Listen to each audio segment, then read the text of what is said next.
Namaste Vasudevaya.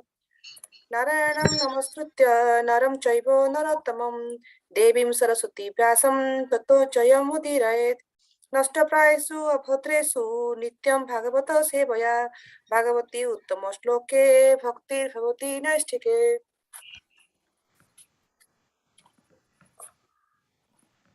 Today we will be discussing from Bhagavad Gita, chapter 10, verse number 37. The chapter title is The Opulence of the Absolute. Drishnam Vasudevashmi Pandavanam Dhananjaya Munnam api aham vyasa kavinam usana kavihi. Drishnam Vasudevashmi Pandavanam Dhananjaya Muninam api aham vyasa kavinam usana kavihi. Word by word meaning. Vrishninam, of the descendants of the Vrishni. Vasudevaha, Krishna in Dwaraka. Asmi, I am. Pandavanam, of the Pandavas. Dhananjaya, Arjuna. Muninam, of the sages. Api, also. Aham, I am. Vyasaha, Vyasa. The compiler of all Vedic literature. Kavinam, of all the great thinkers. Usana, Ushana. Kavihi, the thinker. Translation and purport by His Divine Guest La Prabhupada. Translation. Of the descendants of the Vrishni, I am Vasudeva, and of the Pandavas, I am Arjuna. Of the sages, I am Vyasa, and among the great thinkers, I am Usana. Purport. Krishna is the original Supreme Personality of Godhead, and Baladev is Krishna's immediate expansion. Both Lord Krishna and Baladev appeared as sons of Vasudev, so both of them may be called Vasudev. From another point of view, because Krishna never leaves Vrindavan, all the forms of Krishna that appear elsewhere are his expansions. Vasudev is Krishna's immediate expansion, so Vasudev is not different from Krishna. It is to be understood that the Vasudev referred to in this verse of Bhagavad Gita is Baladev or Balaram because he is original source of all incarnations and thus he is sole source of Vasudev. The immediate expansion of the Lord are called Swamsa or personal expansion, and there are also expansions called Divinamsa, separated expansions.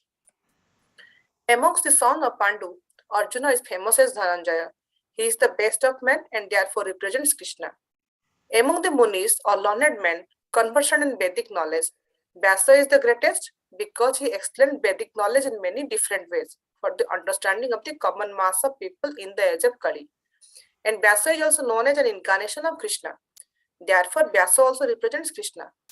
Kavis are those who are capable of thinking thoroughly on any subject matter. Among the Kavis, Ushana, Sukracharya, was the spiritual master of the demons. He was extremely intelligent and far-seeing politician. Thus, Sukracharya is another representative of the opulence of Krishna.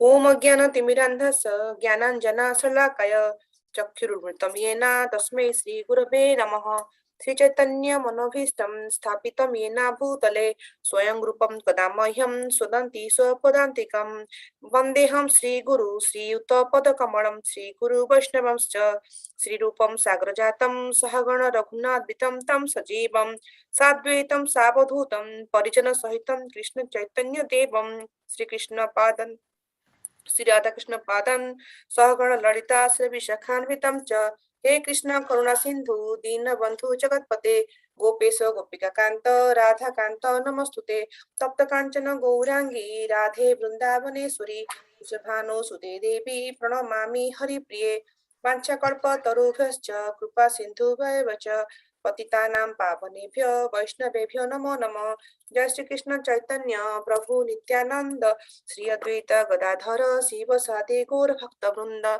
Hare Krishna Krishna Krishna Hare Hare Hare Rama Rama Rama Hare Hare. Hare Krishna, dear devotees. Thank you for joining today for the Bhagavad Gita class. We are discussing about the absolute opulence of Krishna, and this subject matter is very beautiful. Krishna himself is describing here about his omnipresence and omnipotence and how he spread all over this material and the spiritual creation. Krishna goes from the mountain, from the taste of the water, then from the horse, from the elephants, and for the ganas. Basically, everywhere Krishna is describing whatever best we are seeing, that is basically a representation of Krishna, that is basically a spark of Krishna. This is basically a opulence of Krishna. So this subject matter is very beautiful and transcendental, and my knowledge is pretty limited on this, but with all of your blessings, I will try to glorify Krishna, the Supreme Personality of Godhead, as far as the verse is concerned. So with this, let's go deep into this. Here, Krishna says that from the descendants of the Brishni, he is basically Vasudev, and from the Pandavas, he is the Arjunas, and of the sages, he is the Vyasa, and among the great thinkers, he is Usana. Basically, Usana is a Sukracharya. So here, if you see here, Krishna is not, going into only one dimension. He is basically in the multifarious dimension. He is saying he is starting from the dynasty of the Brishni dynasty, which is very powerful dynasty at that time. Brishni dynasty basically represents the Vasudev and Ugrasen, and that lineage it represents. So here Krishna is saying from that dynasty and from the descendants, which is coming from either earlier, all these dynasties are either coming from the sun or from the moon. So he's saying that all the descendants which are coming from this Brishni dynasty, basically, he is Vasudev. And then there is a Kuru dynasty also there. The Kuru dynasty also is parallel also there. Kuru dynasty was also very powerful. The Kurus were also very powerful that time. The Kauravas and Pandavas coming into that lineage, and there are so many powerful emperors were there. Maharaj Bharat was there, and is coming from Jajati and others. So many, and Maharaj Pandu was there. Bhishma was there. So among all the Pandavas, Krishna is saying whoever is the best Pandavas over there, that is Dhananjaya, that is Arjuna. Krishna is saying that I am that best Pandava. Basically, I am Arjuna. So sometimes when something very beautiful we see, and we try to take the ownership of that. Basically, there are so many like beauty visions, and something is going, or some kind of the most desirable or handsome man competition is going on. So somebody might be thinking that I am the most handsome man, or the smartest man, or the most richest man, or I'm the most beautiful, like Miss India or Miss World, or kind of Miss Universe. Basically, whatever we see, everything best or everything beautiful, that is basically representing Krishna's little potency, little of opulence. Basically, that's nothing but Krishna's opulence. So here, Krishna is later, he is saying he is going to the now he is going to the basically in the Guru lineage. So he is saying that I am Vyasa. Basically, Vyasudev, basically he is the main Guru. He is the chief Guru. If we see, Vyasudev is the literary incarnation of Krishna also. So Krishna is saying here, I am Vyasa. And then he is saying also, now he is going to about like spiritual thinkers or strategically planning kind of thing. He is saying that I am basically the great thinker. I am basically Ushana or Sukracharya. So somebody also like so later on there could be so many thinkers have come, so many gurus have come, but whatever the best, everything, that is basically Krishna, and others who are coming, they're kind of representation of Krishna. We can think in that point of view. So here also later on also Prabhupada also describes that there are different types of expansions are there. The immediate expansions of the Lord is called Samsa expansion or the personal expansion, and there are also different partial expansions or separated expansions are there. So they are called a Bhivinamsa expansions. Now let's go deep into this particular verse where Krishna is describing about each and individual personalities here. Now in the first, Krishna is saying from the Brishnis, basically I am Vasudev. Now here in the purport, Prabhupada very nicely describing that Baladev, basically he is the immediate expansion of Krishna. So if we earlier actually we have discussed in Srimad Bhagavatam class, or earlier some of the Bhagavad Gita classes, that how Krishna is the original Supreme Personality of Godhead, and all the expansions have come from Krishna. Basically, Krishna is the Krishna is the main creator, and all the material and the spiritual creations are done under his supervision. He is the main kind. We can say that he is the main CEO or the main architect, and everything everything usually falls. All the creations are started from him. Like whether we see that sometimes that Brahma is creating the secondary creations, and sometimes we see that that Krishna is there, and then Balabhadra or Baladev, basically his first expansion, it comes. And how then from Baladev, basically all other expansions, Chaturbhya expansions, Sankarsana, everything actually it comes from him. So here Prabhupada says that Krishna never left Vrindavan. So all the other forms of Krishna, like which are helping in this creation, basically they are, whatever their expansions are there, they're basically coming from Balaram or Balabhadra. So we see that when this Balabhadra, basically he never leaves Krishna. So we can think that he is basically same as Krishna, and side by side he basically he's 100% same with Krishna's potency and everything, but he has got a different body. But the main purpose of Balabhadra or Balaram basically is how to assist Krishna in all kind of creations and all his activities, all his pastimes. Basically, Baladev, we can say he represents strength. In earlier one of the verses, Krishna has told that I am basically the strength. Like whatever the strongest man, whatever is there, basically I represent the strength. So if we see here, the name actually Balabhadra means he is the main reservoir of the strength, and side by side he is Bhadra, means he is gentle. So this Baladev or Balabhadra, basically Krishna is saying here that he is basically Vasudev here. Why Vasudev here? Well, basically Vasudev is Krishna's father. The sons of Vasudev is Vasudev. So Vasudev generally we refer as Krishna. If we say anywhere and glorify anywhere about any prayer about Vasudev, basically it goes to Krishna himself. But in this case, Krishna is saying, Prabhupada is explaining in the purport that here Krishna is referring that from the Vrishnis, basically he is actually Balaram. Now, if we go to Gokul or in Vrindavan Parikrama, if we ask anybody who is the king of Gokul, everybody will say that Balaram is basically king of Gokul. So they won't say that Krishna is the king of Gokul. They will say that Balaram will be the king of the Gokul. So Balaram actually his main function is always to assist Krishna and to protect Krishna. Now whether any incarnation, wherever any yuga or any incarnation Krishna comes, Balaram always appears to assist Krishna in all sorts of forms. So basically he is a personality with tremendous strength, and he's basically he assists Krishna in all sorts of activities. Now there is a beautiful pastime. We see that here the picture we see that Jamunaji is praying. So Balaram basically he has so much potency and so much power that once he requested Jamunaji to assist with the gopis and his gopa friends, assist his gopa friends in the sport activities. So Jamunaji thought that maybe he did not obey to order of Balaramji, thinking that Balaramji is intoxicated or something like that. So then Balaram was a little bit aggravated, and he decided with his plow, he decided to pull the earth so that Jamunaji will appear over there. So then Jamunaji could understand the potency of Balaramji, and he bore down in front of her. So there are so many pastimes which represent the potency and power of Balaram.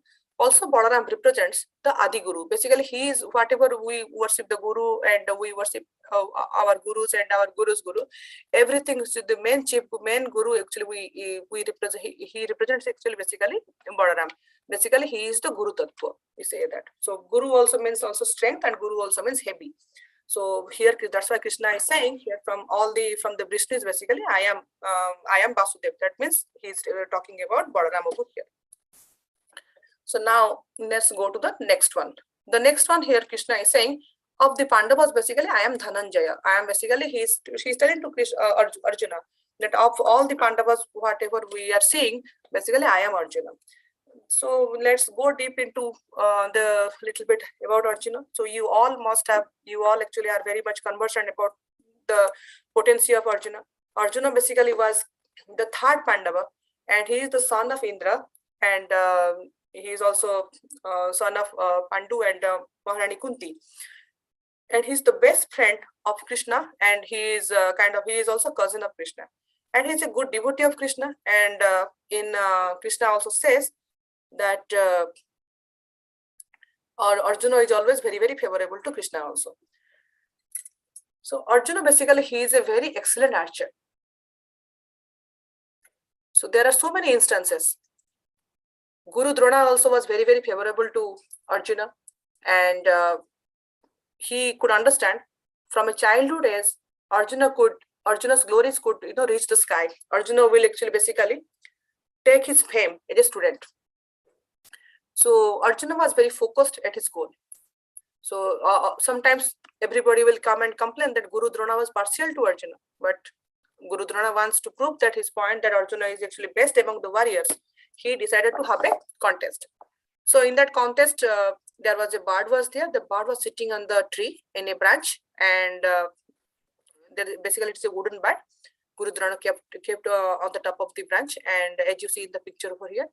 And I asked his disciples, whoever is the best archer from all of you, that I'm having a contest now, he can shoot the eye of the bird. So then he called one by one everybody. Duryodhana came, and he asked him, what are you seeing? He saw, I am seeing the sky, and I'm seeing the blue sky and everything. Then he called Yudhishthir. Yudhishthir told that, yeah, I am seeing the branch over there. I am seeing the green leaves over there. Then I am seeing the bird. Then he asked Nakula and Sahadev. Nakula and Sahadev also told, yeah, I see there is a mango hanging. Like everybody told different aims everybody were doing, and everybody was seeing different things. Then at the end, he called Arjuna and he asked Arjuna, what do you see? Arjuna immediately responded, Gurudev, I am just seeing the little eye of the bird. I am not seeing anything else. So then Guru Drona asked him, now you can shoot the arrow. So Arjuna shot the arrow and it directly hit the eye of the bird. So the moral of the story here is that whatever thing we do, we need to have a specific goal over here. Like Arjuna, whatever he was doing, he had a specific goal. Any archery you do or any kind of activity you do, if we don't have a goal, then we will never reach destination. So Arjuna was very focused. He had a sharp attention, and whatever he will do, he will try to do it diligently so that he will finish his task diligently. So so that's why Arjuna was the best of the students and best of the archer. Arjuna was so potent that he could also shoot the arrows in the left hand, and he could also shoot the arrows when it is dark also. So he was actually very favorable student, and he was a very favorable grandson of Pitama Bhisma and the senior Kur dynasty seniors. Now he was, as we know, that he was the favorite student of Drona, and he could acquire so many nice weapons also. Like he got the Pasupatastra from Lord Shiva. There are so many pastimes are there.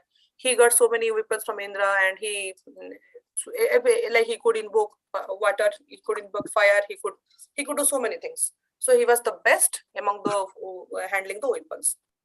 Now, when his education was coming to an end, there is a system that everybody will give Guru Dakshina. So all the students asked Guru Dronacharya that what should we give? Then Dronacharya advised that I had enmity with my friend Drupad, and if you want to give me Guru Dakshina, you can seize Drupada's kingdom. Everybody went, everybody felt, but Arjuna was the only person. He could went and he could capture Drupad. So Dronacharya was very, very happy, and he blessed Arjuna to be the perfect warrior, and his fame and his glories and fame should go without any bound. So here Krishna is saying that of all the Pandavas, like of the 5 Pandavas are there, then there are who Pandavas are there, then there are the Kuru dynasty is there, from everywhere. Usually whoever is the best Arjuna, that is basically me. Here, that's what actually Krishna is saying here. Now the next one is Krishna is saying here that from the sages, basically I am Vyasa. We all know that Vasudev is basically compiler of Srimad Bhagavatam, and in our morning these days we are listening to the Srimad Bhagavatam classes, and Prabhupada always emphasized to understand Srimad Bhagavatam and to read Srimad Bhagavatam and propagate the message of Srimad Bhagavatam. Srimad Bhagavatam basically is nothing about the glorification of Krishna, and it is about the talk about Krishna and his associates. The entire 18,000 verses are there that describe about how from that, if we read carefully, we can understand from there how to have a good association and how to lead our life by following the footsteps of Krishna and the senior acharyas and the associates of Krishna. Now let's go a little bit deep into Vasudev. So Vasudev basically he is the son of sage Parasara, and mother Satyavati. So Vasudev, when he was born, I think he was complexion was dark color, and he took birth in an island, and he was very knowledgeable. That's why his name was Krishna Dvaipayana Basha.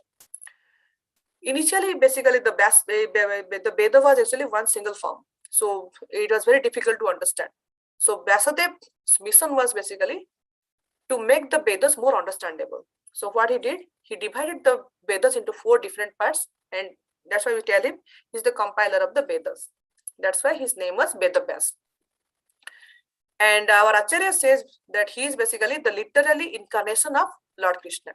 So there is a Vyas Purnima is there, that and that time actually we offer our prayers to the Vasudev, and all our senior acharyas, whoever give katha in our ISKCON temples, we request them to sit in a Vyasasan. So why we request them to sit in a Vyasasan?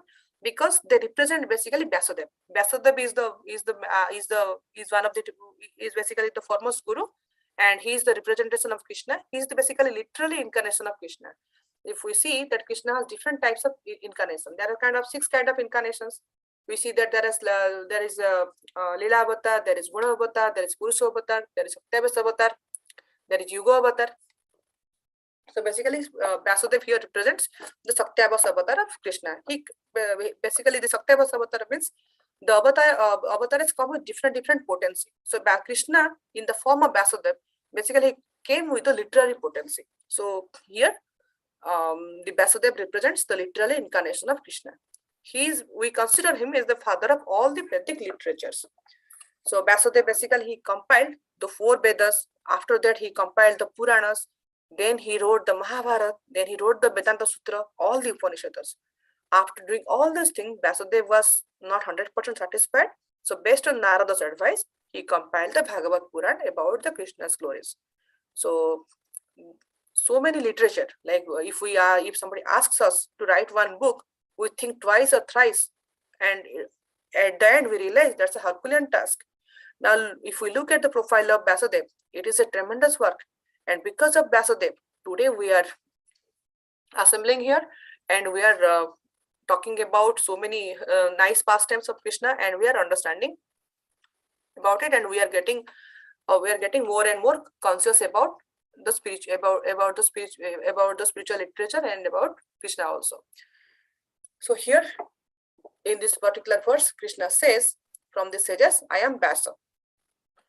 So now the next one is Sukracharya, is Usana. Krishna says, let me go to the here. So here Krishna says, Kabinam Usana Kavihi. That means among the great thinkers, I am Usana. Here Prabhupada in the purport says, Usana Sukracharya was the spiritual master of the demons. He was an extremely intelligent and far-seeing politician. The Sukracharya is another representative of the opulence of Krishna. So if you see that any far-sighting and intelligent persons are there, so all their intelligence and whatever we see, basically that is an opulence of Krishna. So here in that opulence, the chief opulence Krishna is saying that Usana or Sukracharya, that he is Usana or Sukracharya. So let's discuss for 2-3 minutes about Sukracharya. So I think we all are aware of Sukracharya is a Daitya Guru. He is the guru of the demons. So if and how he became a guru of demons, and let's discuss a little bit about Sukracharya. Sukracharya basically he is son of Bhrigurushi, and his mother was Khyati. When he was young, he was sent to Sage Angira's ashram, and he was studying the Vedas, all the Vedas over there. So in the same tutelage, Brihaspati also was there. Brihaspati was Sage Angira's son. So sometimes Sukracharya will be seeing that Sage Angiras is little bit favorable to his son Brihaspati. So later on, with this favoritism,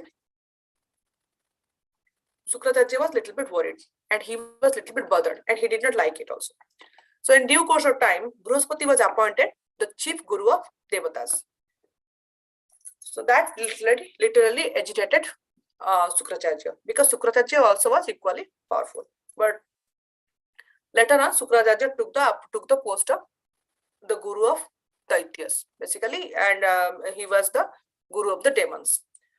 So he started to create so many strategies how to have a how this demons will be having a good life, and how they can give a good fight against the against the against the demigods. Now, if we see here that Sukracharya himself was a Brahmin, so when Sukracharya took the post of the when Sukracharya took the post of the guru of the demons, initially the demons did not listen to him. So when the demons didn't listen to him, we understand that without Guru's blessing, nothing happens. So demons were getting defeated all time. So in due course of time, the demons also realized that they need Guru's blessing, like the devatas also having blessings of Brihaspati. So then they started listening to him. And in all the fights, Sukracharya saw that the demigods are becoming very heavy on the demons, and they are kind of getting defeated all the time. So Sukracharya prepared some strategies, and he educated the demons in different activities and different shastras, so that they can give a right fight against the demigods. Now, Sukracharya saw that when these demons are getting killed, actually their population is getting reduced. So he decided that I should do something so that these demons, when they are getting dead, they are going to revive. So he started then practicing how to get the Sanjivani mantra. Sanjivani mantra basically is the mantra by which, if a person is dead, he can come. By the science, it is basically science by which he can bring the dead person to life. So to do that, so he did so much austerities. He was just standing upside down. He will do so much austerities to praying Lord Shiva, and Lord Shiva will not get pleased because everybody advised Lord Shiva not to give Sanjivani mantra to Sukracharya, so that with the help of that mantra, the demons will be very, very powerful.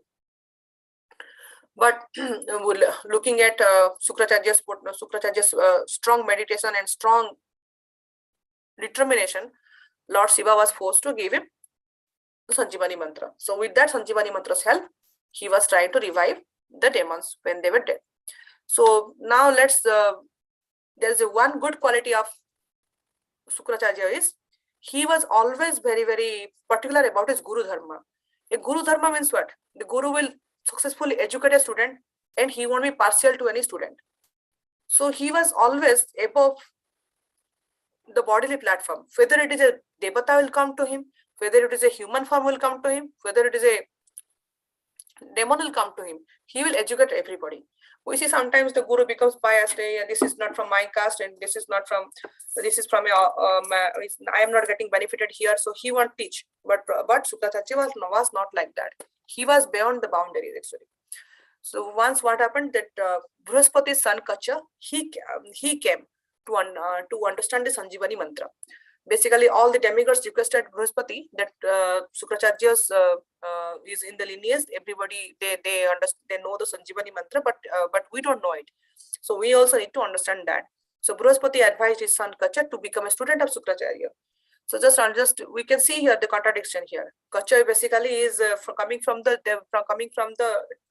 demigod. He's from the Devata dynasty. But Sukracharya is a guru of Danavas. Is a Daitya guru. But he still accepted Kacha as a student, and he taught him Sanjivani mantra. But these demons who were associated with Sukracharya, they did not like it. So they were against Kacha learning the Sanjivani mantra. So what they did is they did some conspiracy against Kacha, and they killed him. And they made it into some kind of medicine or something. So, but later on, Sukracharya understood about it, and somehow Sukracharya drank it. So later on, when he was looking for Kacha, so he could find that Kacha is inside his stomach. Then that time he was basically forced to explain the Sanjivani mantra to Kacha. So Kacha understood the Sanjivani mantra, and Sukracharya was so determined in his and he was so particular, and he was so assiduous about his Kalivari as a guru. He advised Kacha to recite that mantra so that Kacha can come out of his stomach. There is a chance that Sukracharya could be dead over there, but he took that risk. So Kacha, after he came out, He then recited the same mantra again, and then Sukracharya came into life. So this is a story behind it, and after that, Kachal left to assist the demigods in the world. That's a different story now. The bottom of the story here is Sukracharya's strategy planning, Sukracharya's thinking power. He could think beyond. He could understand that how the demons are getting killed, and what he could do to help them. So he could see from he was actually, his vision was kind of, he could see from the far side. He could see what is going to happen next. So he was that powerful. So he basically, Sukracharya also is the spiritual master of all the demons, whether it is a powerful demon, whether it is a ferocious demon, he is spiritual master of everybody. We see that in Hiranyakashipu time, he was spiritual master of Hiranyakashipu. Then he was spiritual master of Prahlad. Then Bali Maharaj, Virochan, everywhere he was spiritual master. And we all also know the story of the Bali Maharaj, how he was telling Bali Maharaj, Maharaj Bali, how he was guiding him to fight against Indra and how to win the post of Indra. So later on, but there is another instance also that to save his student, he got blind also. So Bali Maharaj was giving the donation to Bamandev, like Bamandev asked him third step.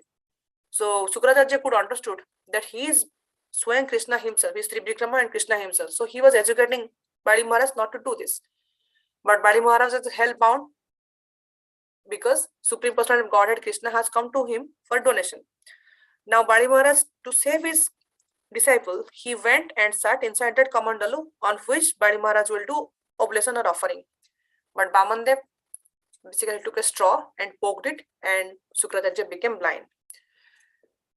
So these are the stories from the Sukracharya, and these are the potencies of Sukracharya.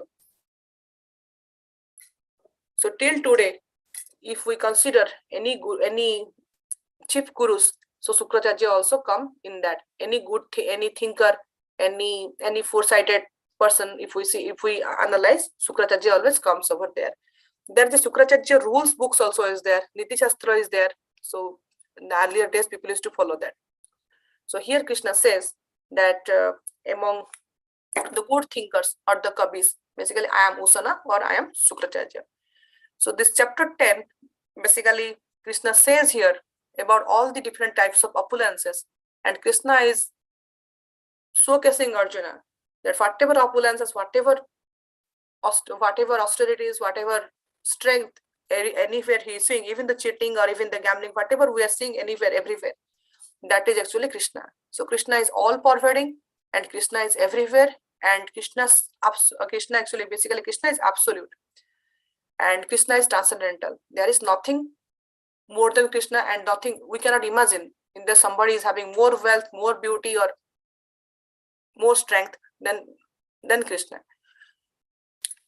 So very nicely Prabhupada explained here in the purport here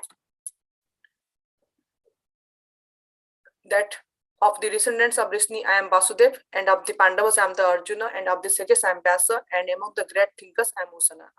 And in subsequent verses also Krishna will be also glorifying about all kind of animals and all kind of potencies, how he is present everywhere in the best form. So with this, I would like to end here, and I am sure that you all might have so many things to add here. Because there are so many pastimes of Arjuna and how he is strong, and about Vasudev, and about Sukracharya, and about Balaram. But with this, I would like to end today's discussion. So any comments or anything, maybe we can discuss now. Thank you so much. Srila Prabhupada ki jai.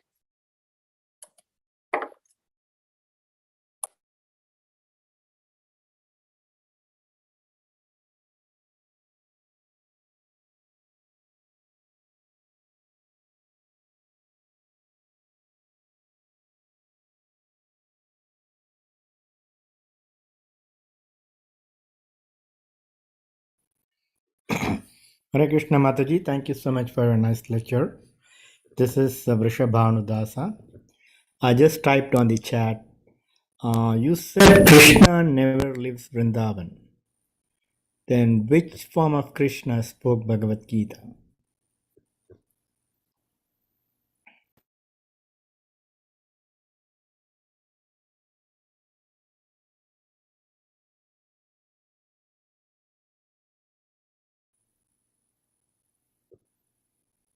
Revol?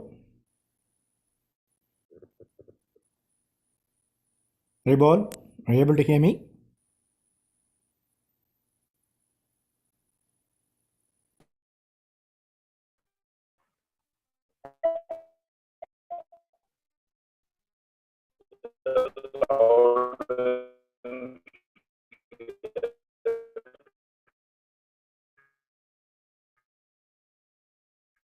Sorry, I can't hear anything. I have. Hare Krishna. I think Motherji, are you there?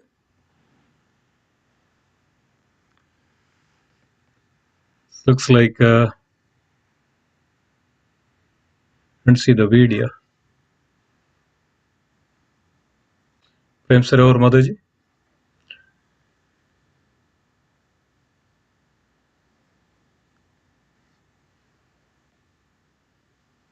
Okay. Yeah, the question is, Proji, is Vasudev Krishna?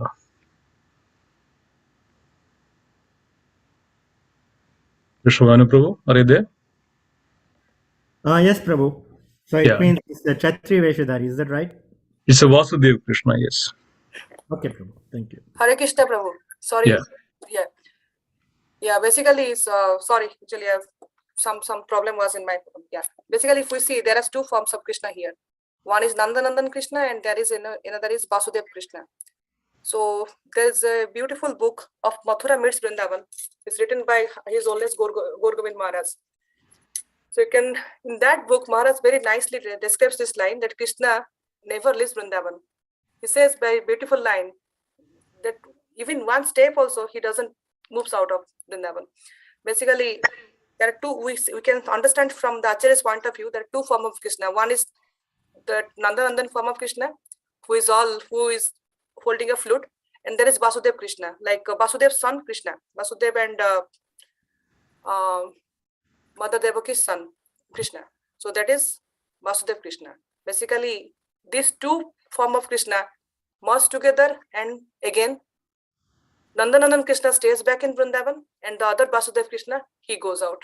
So here in this Bhagavad Gita discussion will be Vasudev Krishna, Vasudev Nandan. Is this okay, Prabhu?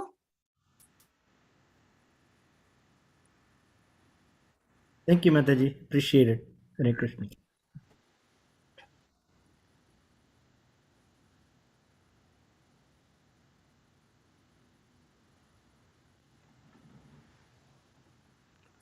Yeah. Anybody else? You add realization, questions, comments, concerns. Is the time?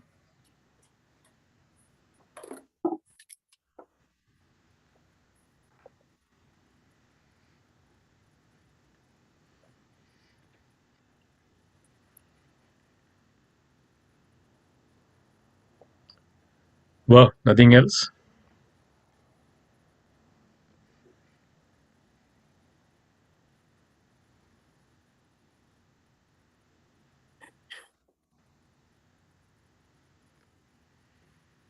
Go ahead. Anybody else? Anything to add?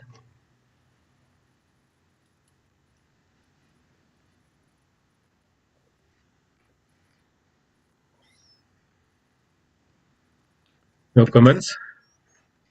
Seems like everybody is very well convinced, understood everything.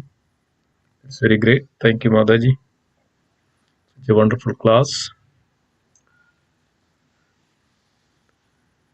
Okay, so nothing else. Then let's conclude today's session. Yeah. Thank you, Prabhuji. Okay. Hare Krishna Prabhuji, Hare Krishna Mataji, Dhanavad Pranam, Krishna Shri Prabhupada. Mataji, very nice class, very nice comparisons that you have explained. I had the basic question, Mataji, if I may ask. When we compare, like when Krishna says that I am out of the Pandavas, I'm Arjuna, out of the Gurus, I'm Shukracharya. So in that context, Mataji, so how should we understand it? I mean, when we say Krishna is Arjuna, I mean, or it's like a comparison in the sense that Krishna is the best of all, and in every category, whatever is best, that is Krishna's expansion or Krishna. There, that part is not clear, Mataji. I mean, we have been studying this in various classes now, but I'm still not sure. I mean, how this comparison should be absorbed. Yeah, Mataji, basically my understanding is it's basically contextual, depending on the context. Like what sometimes we can see that we all are part and parcel of Krishna. That means, we are basically as part and parcel. Means Krishna is also staying within our heart as a super soul. And we are all coming from Krishna. We can think that's one way of understanding that. And we are Krishna's servants. That's the context wise. And here basically in this chapter 10 context, and basically the Vibhuti Yoga or the absolute or the transcendent absolute potency kind of thing, Krishna is describing about his potency. Like whatever potency we see, whatever opulence we see, and whatever we see, anywhere, whatever we see, basically Krishna is all pervading. Krishna is everywhere. So Krishna is saying that my opulence is everywhere, and whatever best you are seeing, wherever you are seeing, basically that is me. So if we are seeing that if you are doing anything best from not only about this whatever Krishna is describing from the horses as Uchashrava or from the thinkers about Sukracharya or the Pandavas and Arjuna. So whatever basically good within us also, basically that is also little spark of Krishna or the potency of Krishna or the opulence of Krishna. We can also think in that way also. Is it okay, Mataji? Or maybe others can add something to it?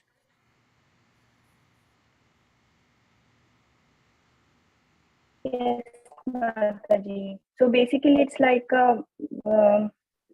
whatever is best represents Krishna that way. Anything which is best is Yes, Krishna's Mataji. potency. Yeah. And before also, not only that, in a good way also, whatever is best in the previous also verse also, if you say Krishna is talking about how to trick, in that aspect also he was saying that in that also he is the best. And we had the discussion about how that yesterday I think I was listening how Arjuna and that war was going on, Kurukshetra war was going on, and how Krishna tricked and the sun was covered. That pastime was there. So whatever best we see anywhere, anything, that is basically representation of Krishna's opulence.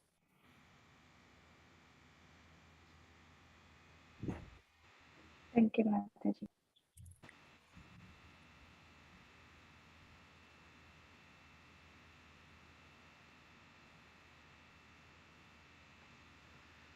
Okay, anything else?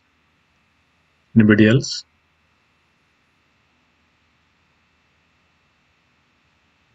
So is this what we call the Virat Rup of Krishna?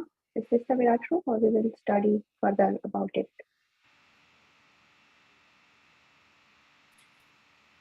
We're going to study about it, Mataji. Okay, Mataji. Thank you. No, I didn't hear, understood the question, Mataji. What was the question?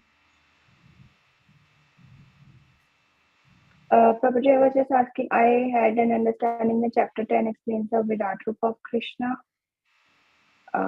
So I was not sure if this is whatever Krishna is explaining about himself now.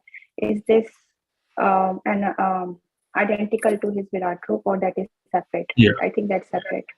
Yeah, that's coming into this 11th chapter, the universal form. Oh, in that. Everything can be seen there, yes. That's a specific question Arjuna asked, right? You explained everything. I would like to see that form.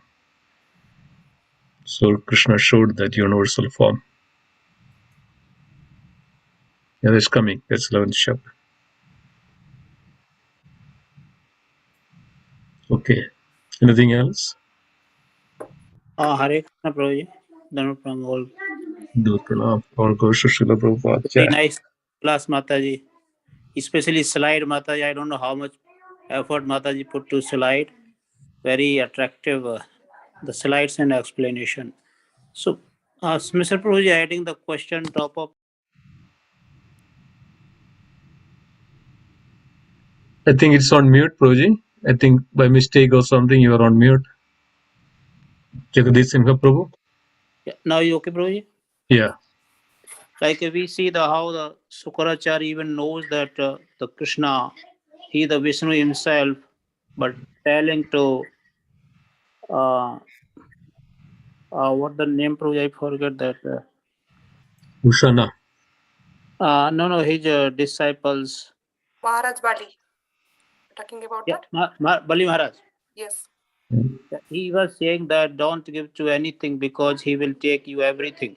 He knows that this is the Vishnu himself, but advising him not to give, and then better. And but Bali Maharaj denied his instructions. So how to perceive that like being the Krishna and saying for himself, don't give to anything.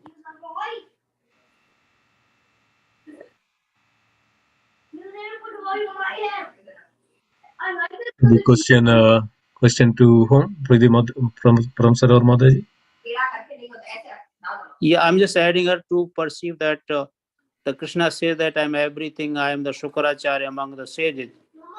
And but he himself advising to Bali Maharaj not to give anything, like he the just child, don't come in his wording, the 3 steps only is asking, but he will take everything from you.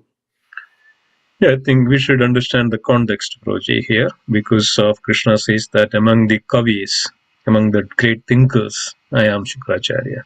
So Shukracharya is, there are so many other things, right? He's a spiritual master of Danavas, spiritual master of Asuras, and so many things, But what Krishna is specifically mentioning about, among the great thinkers, I am Shukracharya or Ushana.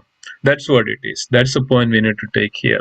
It's not that Shukracharya did that. Yes, he's a great thinker, but also, in order to upkeep his ego, that was the main thing of Shukracharya had. The false ego that he didn't get the opportunity to become the spiritual masters of demigods. And since then he had this, this ego that somehow he has to become more and more, become the best among all the gurus and all those things, right? So that was there. So that is another part of it. What Krishna is mentioning about the great thinkers, yes, he was a great personality, a great person. He was a great, even he could do all the tapas, and he could do so many things, and he was so many. This was the case before he became the spiritual master of, the asuras. He was a great personality. But again, everybody has, as a human or a living entity, Jiva Tattva. Jiva Tattva always have these kinds of, impurities, and that would actually destroy such people. So that's what is also we can see that Acharya and completely then rejected and dejected, and so then this all happened. So these are all great lessons for all of us.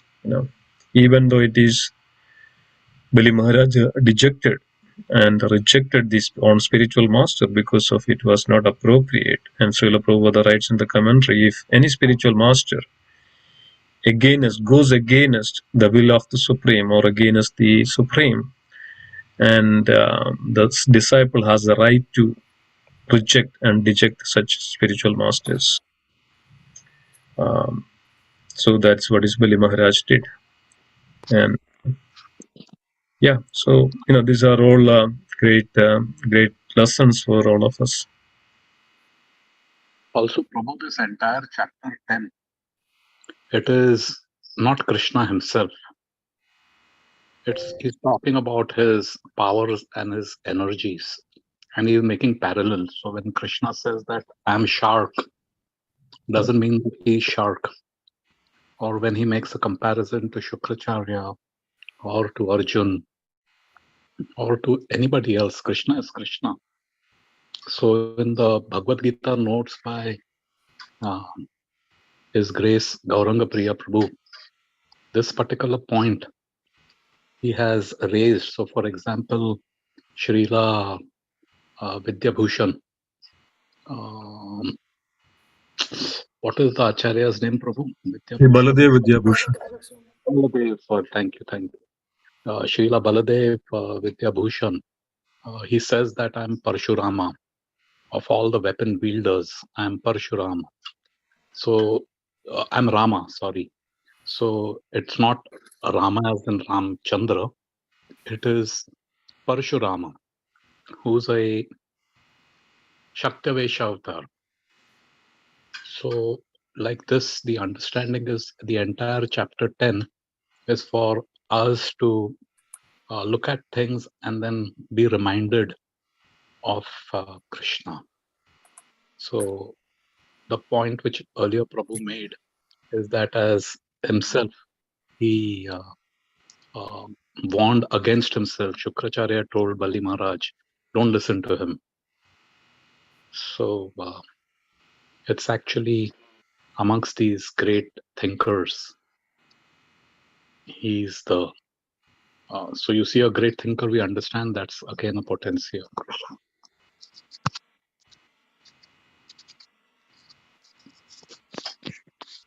Yeah. Thank you. Thank you there, Amarnanda Prabhu. Yes, that's a point. We can see Krishna in everything. We should see Krishna in everything. That's a correct understanding. His potency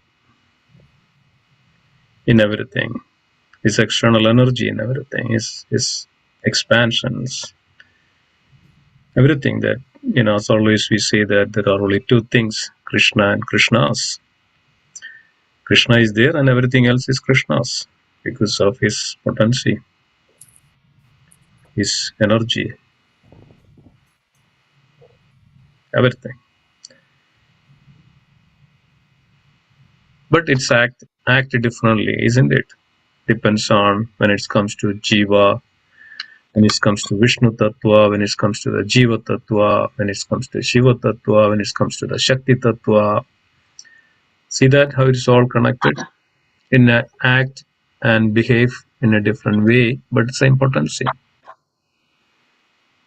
Sun god is the potency or of Krishna, but act differently than a moon god. Moon god is so cooling, so small, so thin. But sun god is so heat, so much strength. Varunadev behaves as a water, as an ocean, a body of water. It's Krishna's potency. Agni Dev behave differently, but the potency of Krishna, potency of the Lord. Vayu Dev behave differently, potency of Krishna. So even if you take anything in this world, it's potency of the Lord, but different manifestations, different attributes. So that's where we have to see things like that. We should see Krishna in everything, Krishna's potency in everything. As Srila Prabhupada says, I am seeing Krishna in this water as a taste of water. That's Krishna says, I am the taste of water. Otherwise, where is come from? Just think about it. Yes, our tongue is, what is called discriminating that, the taste. So something is there, isn't it? So what is that? Think about it, right? The tongue, the taste, and this the matter, or whatever we call it as. Three things. This Bhagavad Gita says that Adi Devik, Adhyatmik, Adi Bhautik. The potency of the Lord, Adi Devik, that is in the form of a demigod. Adi Bhautik, the tongue, and the Adhyatmik, the person who relished that. These things are always there. This is Krishna, Krishna's energy, Krishna's expansions. How beautiful it is, isn't it? We can relate everything together. But in due course of time, depends on time, place, and circumstances, this all behaves in a different way. The kalpa or day of Brahma, one kalpa is different than other kalpa. And it is different. And everything is like that. There are differences in each kalpa, changes, and so many things happens. Who is making all these changes? Krishna, the Supreme Lord. He is the creator and he is the ingredient of all for the creation. He is the base of everything. He is, as it always says, that he is the ingredient for the creation. He is the creation. He is the creator. Beautiful is it, isn't it? So it's different ways if we see it. Brahmedi, Paramatmedi, Bhagavan, three aspects of it. Adi Devi, Adhyatmik, Adi Bhaudik, three aspects of it. His expansions, his incarnations, different time frames. So beautiful, isn't it? Yeah, so it's revealing us Krishna's opulences of the Absolute. These are all his splendor, his opulences.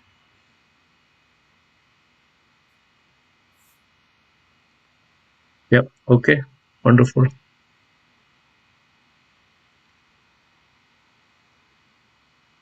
Is it okay, Prabhuji? Jagadish Simha Prabhu? Yes, Prabhu, a nice explanation. Okay. Anything else? Anybody else? Understanding these opulences and splendor of Krishna should make us more careful, not only in terms of remembering Krishna, but also how we behave with each other. Yeah. I think it was Chaitanya Charan Prabhu on one Sunday class. He mentioned, don't look what people are doing for Krishna. Look what Krishna is doing in their life. That was a very powerful statement. We make distinctions, karmi, and this one is the lecha, meat eater, this, that. We are devotees. So he had given this because end of the day, if you look at, we're all part and parcel of Krishna. And I know I'm not in the position to make distinctions, and Acharya, what they teach us, can come to the Madhyam level. So these splendors that we see, someone wins an Oscar for his acting ability, that is Krishna. Someone wins a race, someone is the richest man, someone is the strongest, most whatever. And Krishna finally says, this is just a spark, not a witness. Yep. Just a tiny little It's, spark. that is the last verse of this chapter. There's nothing but a spark. Yep. God, Krishna is really mind-blowing. Really, it's fantastic. And again, these question answers are so nice. I just wanted to acknowledge, I don't know if Prema Jagannath Prabhu is on the call or no, but today morning, Bhagavatam's class, such lovely answer. He spent time to find out from acharyas and gurus. And that's the best way to understand the topic and to share.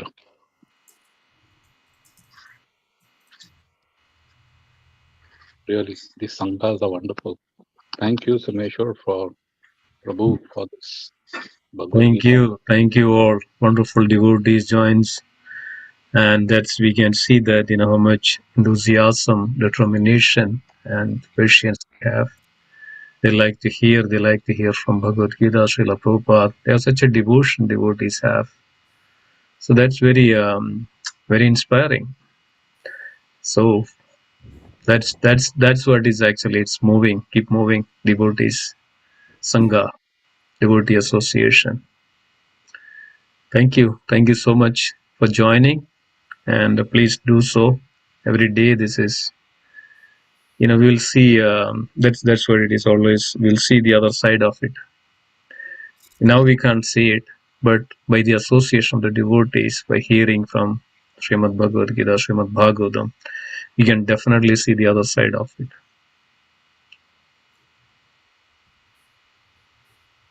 Thank you, Prabhu. Very nice discussion. Thank you so much, Mataji. So let's conclude. And also we have book distribution call today. So please stay, devotees. And this is also, yes, it's a wonderful way of realizing Krishna and putting ourselves in the service of Krishna. Very powerful, the service to Krishna. So thank you so much, dear devotees. We'll have a book distribution call after this. And thank you so much for Thank you. joining. Hare Krishna. Hare Krishna. Thank you, Prem Sarovara Mataji, for a wonderful class.